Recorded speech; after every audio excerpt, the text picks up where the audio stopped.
Good evening, distinguished guests, friends, and noteworthy foes. Hey y'all, it's D-Day, and this is Black Tea and Honey.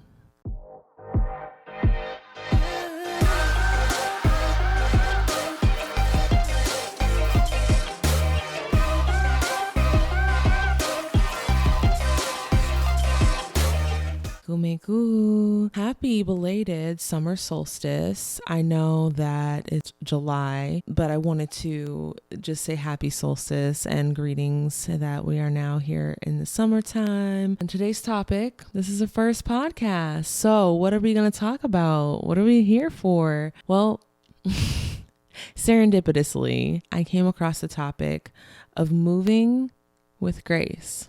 I have a little inside backstory to that, how that topic was selected. But first off, I want to start by welcoming y'all to Black Tea and Honey. This is the bittersweet confessions of an Afro-Indigenous woman, yours truly, Dominique Daye Hunter. I am an Afro-Indigenous storyteller. I am Yesa, Saponi, Nansman, African-American, as well as Irish and Polish descent. The first poem that I want to read for y'all to kick it off is from my book, Seed, Stories of Afro-Indigenous Resilience. You can get a copy at ddayhunter.com. And the poem that I'll be reading is, with each step, with each swing, she readies the ground, she readies the ground, she readies the ground, she readies the ground.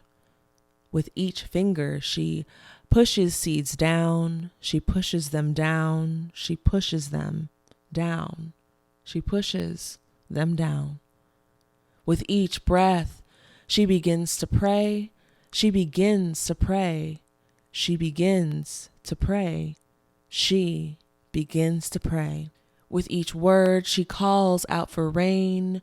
She calls out for rain. She calls out for rain. She calls out for rain. With each step, she heals all their pain. She heals all their pain. She heals all their pain. She heals all their pain. With each tear, she waters her seeds. She waters her seeds. She waters her seeds. She waters her seeds. With each day, she wakes and believes. She wakes and believes. She wakes and believes. She wakes and believes. With each struggle, she keeps her hope. She keeps her hope. She keeps her hope. She keeps her hope. With each blessing, she is thankful. She is thankful. She is thankful. She is thankful. So what does it mean to move in grace? What does it mean to take each step deliberately? Funny thing, I was getting ready for this pod, right? And I was setting everything up, new equipment, some decor for the video, as y'all are seeing here on the video on YouTube. And if you're listening via whatever streaming service you are listening to this on, you can also watch this episode on YouTube. Anyway, I was getting ready for the pod and I ended up hitting my head on the corner of a shelf, like really getting myself good. So I got myself some ice and I was making my tea for this session. And y'all want to really know what this tea bag said to me? It said, travel in grace, knowing that you are protected by love. And I just took that as complete sarcasm because travel by grace, have you met me? Eloquent, yes. An appreciator of the aesthetics, absolutely.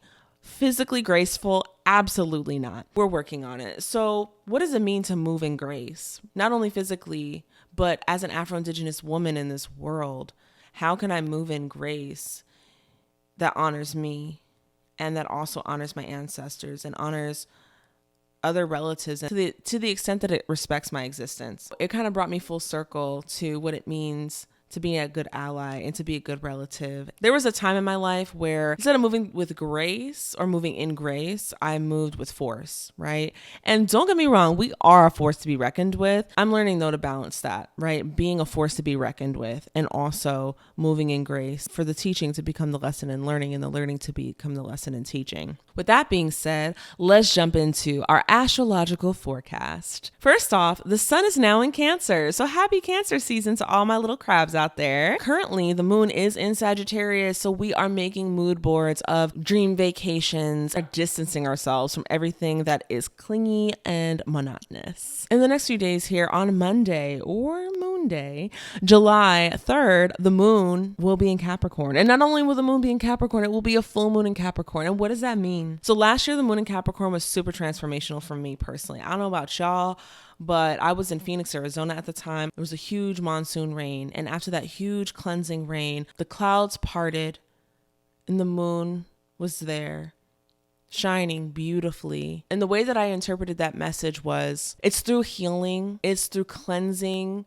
it's through the mani, the waters of our tears of the rain that heal us, that we'll be able to move forward in a powerful way, that we'll be able to continue like those little goats to scale up the mountains of our dreams. And there will also be some conflict if you haven't worked on it already, or even if you have, the universe is a circle. So you'll always come back to those healing lessons. It just depends on how you react and respond to them. Capricorn being ruled by Saturn, the father planet, and Cancer being ruled by the moon, the mother. This is a really powerful place for healing and transformation with this dichotomy. This Capricorn full moon, I feel, is given the vibe of questioning why we've done things the way we've done them for so long, whether it's historically, intergenerationally, personally. It's going to question how we move and how we work and how we address responsibility and limitations and harshness, even when it comes to pushing ourselves to our limits. How we respond to that. This full moon is going to challenge us to question our emotions. Why do we feel the way we feel about the systems in place that we either implement or that we continue to uphold? And how can we be more gentle with ourselves? This has been your astrological forecast. In current events, forest fires continue to destroy habitat for 2 four-legged, winged ones, and all creatures because colonizers still can't accept, appreciate, acknowledge, or utilize indigenous scientific knowledge. So be sure to keep your eye on the air quality, whether it's in the news or not.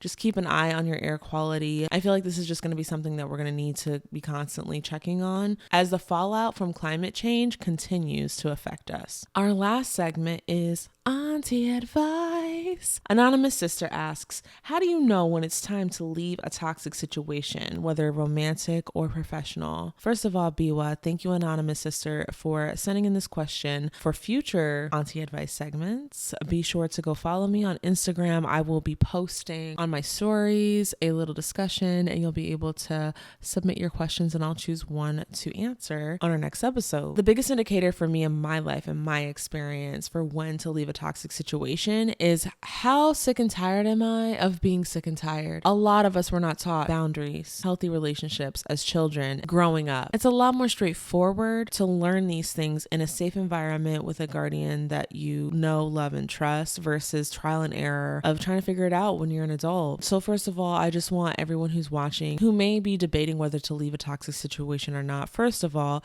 if you just ask the universe for a sign, this is your sign to step away. Now that could be temporary, it could be permanent, but take a step away for you if that's what you know that you need. Also give yourself grace. As I mentioned, some of us weren't taught self-esteem and boundaries and things like that growing up. So it kind of circles back to our topic of the evening, moving in grace, right? And having grace and being gracious with yourself and patient with yourself. As they say, the more you know, the more you grow. And the more you grow, the more you know. And in that knowing and growing, you become more aware, self-aware, to the point where you don't have to become physically, mentally, emotionally sick or exhausted or burnt out from a situation before you can tell that it's time to take a step back and reassess or reevaluate or just walk away altogether. Biwa, thank you again, Anonymous Sister, for your question. This has brought us to the end of our first episode. Bisehuk to everyone who's listened in. I hope y'all had as much fun listening in as I had creating this, even with the little bump on my head. I know that this was important to get out. If you loved what you heard, if it inspired or lit a fire in you,